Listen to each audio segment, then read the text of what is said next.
दक्षिण आफ्रिका देशातील सुदान येथील शिक्षणासाठी स्टुडंट व्हिसा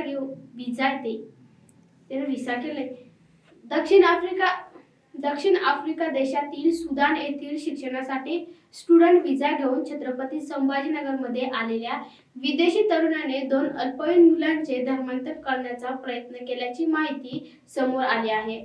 हडकोतील शिवछत्रपती नगरात समोर आली. हा तरुण मौलाना आझाद महाविद्यालयात B.Com चे शिक्षण घेत होता.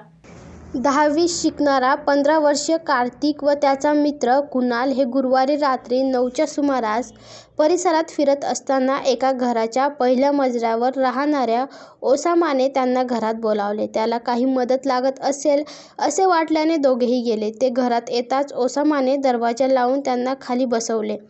नंतर एक पुस्तकाचे मोठ्याने वाचन करत नंतर काहीतरी पुटपुट कागदावर मजकूर लिहिला.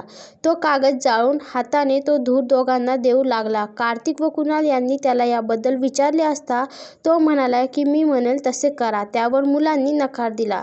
त्यामुळे संतापलेल्या ओसामाने चार्जर त्याच्यावर उगारले.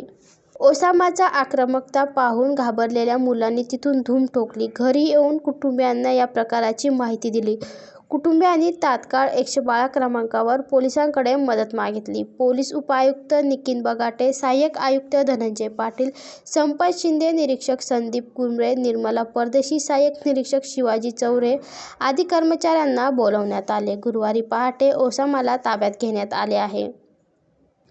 Bureau report, AN news, Chhatrapati Sambhajinagar.